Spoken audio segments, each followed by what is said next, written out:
Hi, I'm Maximus, and this is the Gleaners Kitchen. All of this food was gleaned. In the Old Testament book of Ruth, Ruth made her living wandering through harvested fields and gathering for her family the bits of grain that had been left behind. In today's modern industrialized capitalist society, gleaning takes on a new meaning. Some of us call it dumpster diving. The NRDC estimates that every night, the average grocery store throws away $2,300 worth of food. This amounts to $165 billion bills thrown away each year. The wealth that can be gleaned from the dumpster makes us question the value of these figures, and money in general. We find price tags strewn among bags and bags of fruit. How much is an apple worth to you? This is where we glean. At night, after the stores close, we go behind the back entrance, hop into a dumpster, and collect all the produce we can. The things we find are jaw-dropping. God, they're making it too easy. Yeah. Some peppers. They don't want this turkey meatballs. They got some broccoli. This is beautiful.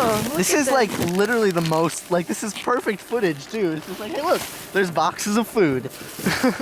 This is the cleanest I've ever seen it. I know. This is so clean. It's crazy. Okay. I'm tossing them around. Look at this organic Greek style yogurt. Oh my god. Wait, can that go to... Yes, it can go to Fort Warren. Oh, show me those ones. Pretty Those ones are eggs. pretty. Look at these eggs. Oh my god. Oh, one of them got cracked. So you can't sell them because nobody wants to buy 11 eggs. Is there coffee in there? Yeah. Oh, what? Organic French roast, fair trade coffee. Let's see it. Let's see it. Woo. Okay. Oh, and look, it's a Blue Flex L. My favorite kind of glove. Yes. Look at that beautiful food, friends. Look at how nice it is. We don't think They we just don't- throw it away. But look at that. That's much better food than most people ever see.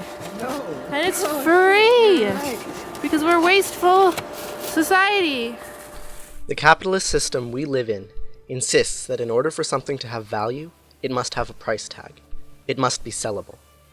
We believe that in order for something to have value, it need not be sellable, only usable. When we get home, all the food needs to be unpacked and organized. Everything gets washed, and unusable items are thrown away. The rest get filled into our fridges and pantry, ready to feed hungry mouths. Nothing gets wasted. We make juice from fruit too damaged to eat. We drink from salsa jars and use old hummus containers as Tupperware. And we cook. A lot. This night, we're making a spaghetti dinner. We're making 2 kinds of pasta sauces. Here is a meat sauce. Then there's a vegetarian sauce, which are both tomato-based. And this bit is for the soup stock. Yeah, so we take all of the vegetable bits that we can't use and we boil them for an hour or so, and then what comes out is like this thick brown broth, and you use that to flavor your soups or rice, and it makes everything taste really good. Right now I'm processing herbs because the herbs, some are good and some are bad, but that's okay. We just take the bad stuff and we throw it in the stock pot, and then we chop up the good herbs. So this is oregano. It smells really good. When most people go into the kitchen, they ask themselves, what do I want? Which quickly transforms into, what product should I buy? We think differently. When we walk into the kitchen, we ask ourselves, what do we have? What can we make with it? We use whatever resources we have available to produce fresh, wholesome meals at almost no cost. And then we feed people. Lots of people. For this meal, we served pasta with tomato or meat sauce, stir-fried green beans, roasted rosemary potatoes, a simple salad, toasted dinner rolls, and fresh squeezed apple cider. It was delicious. We asked for donations, but not one person paid for their meal. Money is a way to exchange value, but it is not the only way. We give away food because it is the most meaningful way we have found to exchange value with one another. This is an orchid we found in the dumpster a few months ago. We watered it regularly, and now it is blooming. This plant, for me, is the embodiment of what we are trying to do: make new life out of the trash. At this point, you're probably wondering why we need to do a fundraiser if we have such a disdain for money and all of our food is free. It's true that requesting money is rather incongruous with the Gleaners Kitchen vision, but there's one thing we haven't yet figured out how to dumpster, and that's a restaurant space. The Gleaners Kitchen is taking on an ambitious summer project.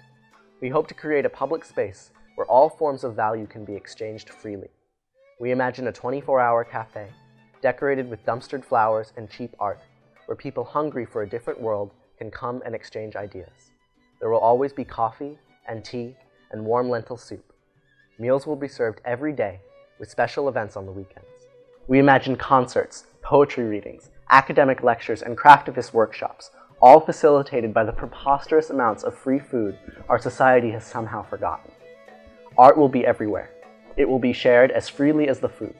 No one will leave the kitchen without a bit of cardboard in their pockets and a bag of vegetables for their table at home. To create this space, we need your help. We need artists to suffuse the world with art. We need dumpster divers to suffuse it with food. We need musicians to make our rhetoric into poetry. We need money for rent and utilities, but money is the least of our concerns. Most of all, we need visionaries. We need people who imagine the world different than it is and who want to help us make it so. Thanks.